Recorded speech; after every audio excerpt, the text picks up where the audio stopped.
Olá, meus queridos, graça e paz.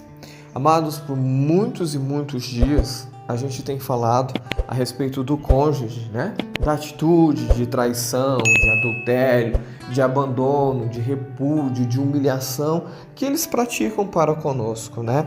Mas e as pessoas que estão em volta deles e que apoiam essas coisas? Também incorrerão nas mesmas consequências e nas mesmas punições. Deus não os deixará impune, nem ao cônjuge, nem com quem vive com ele o pecado, e também aquele que concorda, aquele que tem ali o interesse em ver a coisa pegando fogo, o circo pegando fogo. A Bíblia diz para nós, no livro dos Salmos, capítulo 50, versículo 16, vai dizer: mas ao ímpio diz Deus. Por que é o ímpio? Por que o texto já começa dizendo ao ímpio? Porque é aquela pessoa, ímpio não é necessariamente aquela pessoa que não acredita em Deus. Mas o ímpio é muitas vezes aquela pessoa que acredita em Deus, que até tem a palavra de Deus na ponta da língua, mas não tem a prática dela. Não tem a prática. Vai dizer: mas aos ímpios diz Deus: que fazes tu em recitar os meus estatutos e em tornar a minha aliança na tua boca? Visto que odeias a correção e lanças as minhas palavras para detrás de ti. Ou seja, alguém que não gosta de ser corrigido, alguém que acha que está super certo, que o pensamento está correto, que está agindo de forma correta, mas que está violando a palavra de Deus, que viola a palavra de Deus, e que não se atentando para ela, não dá a devida importância para a palavra de Deus. Essas pessoas são ímpias. E sabe quem são os ímpios na vida do teu marido?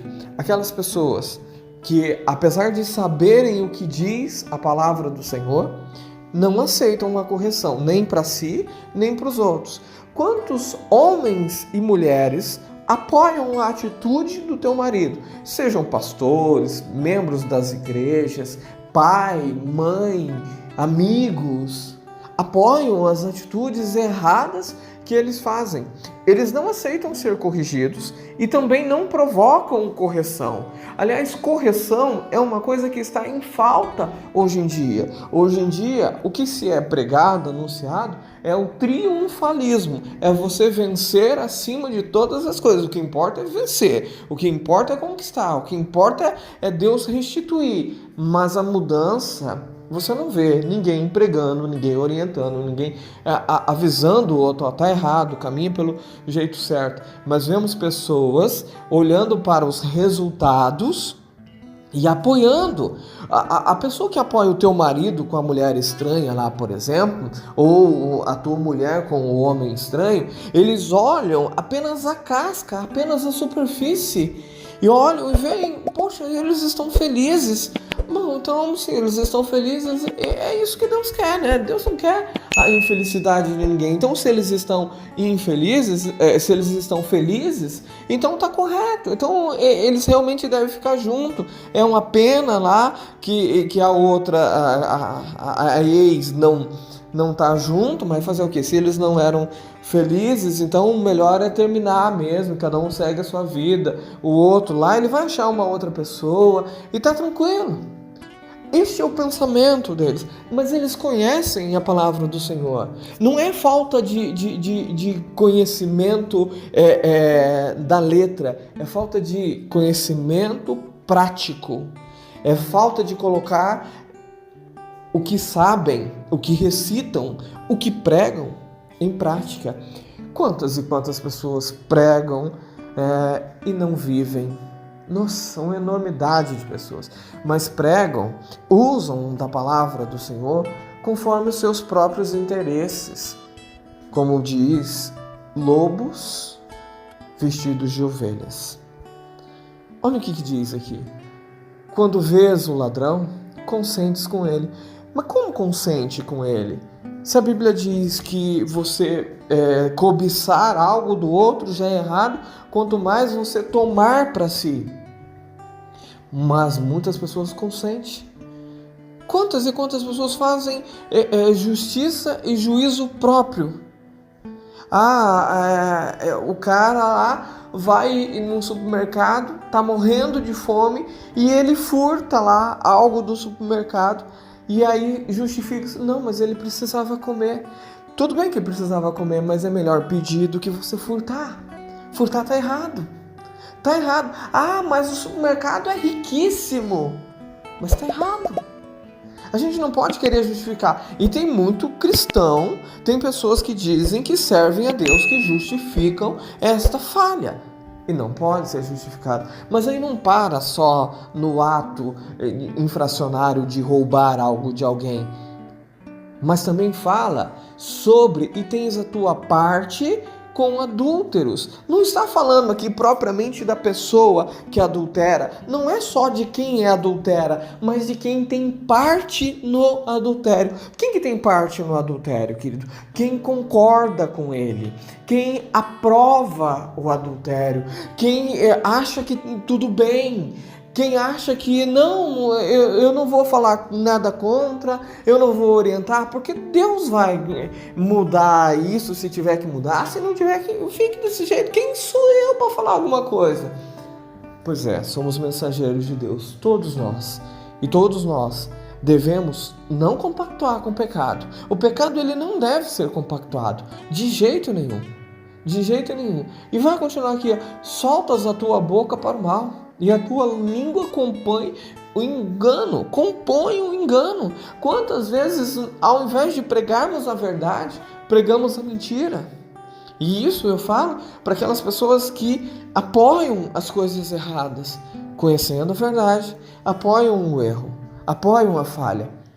Querido, todo mundo que apoia o erro do teu marido, o adultério do teu marido, o adultério da tua esposa, todo mundo que apoia ele ter te repudiado e seguir a vida dele com outra ou sem ninguém, ela ter repudiado e seguir a vida sozinha, todos que apoiam isso, querido, estão fazendo algo muito, mas muito contrário à palavra de Deus. Não importa se eles justificam essa atitude com textos bíblicos, tirados do contexto, extraídos conforme a própria vontade. São pessoas que deixam de obedecer a Deus para obedecer a sua própria consciência pecaminosa. Eles fazem um juízo de valor daquilo que eles acham correto e não daquilo que a Bíblia diz que é para ser feito. Pessoas assim, queridos, eles serão desarraigados, eles serão exterminados. A Bíblia fala lá no livro de Provérbios, capítulo 29, no versículo 16, quando os ímpios se multiplicam, multiplicam-se as transgressões. Querido, isso você tem visto uma enormidade de pessoas que praticam o ato errôneo, que praticam, por exemplo, o adultério, que nós tanto trabalhamos aqui, e pessoas que concordam com a prática errada. Multiplicam seus ímpios, multiplicam-se as transgressões. Quantos casos de divórcio nós vemos? Quantas destruições nós vemos? São inúmeras destruições. Mas a Bíblia diz que os justos, sim, aqueles que não seguem o padrão que está sendo imposto pela sociedade, pela cultura, pela vontade pecaminosa do ser humano, mas aquele que segue aquilo que é imposto pela vontade de Deus, pela palavra de Deus, que esses sim são justos, não por sua própria capacidade de fazer o que é certo, mas por recorrerem a Deus para fazer o que é certo, por atenderem à vontade de Deus, estes verão a queda do ímpio. Nós veremos essa queda, tanto do teu marido, tanto da tua esposa, que praticam, que cometem o pecado em si, quanto aqueles que aprovam, aqueles que têm parte neste ato, neste adultério, nesse crime contra a pessoa, ferindo a pessoa, e neste pecado contra o Senhor. Quantos pais concordam do filho ser desagradável com a mulher com que ele deixou, que muitas vezes é mãe dos filhos, Quantas mães, pais concordam com a atitude de desprezo da filha para com o ex-genro? Quantos concordam, queridos? E estas pessoas cairão. É a palavra do Senhor. A palavra do Senhor não mente. Eles cairão. E nós que buscamos o Senhor, veremos a sua queda.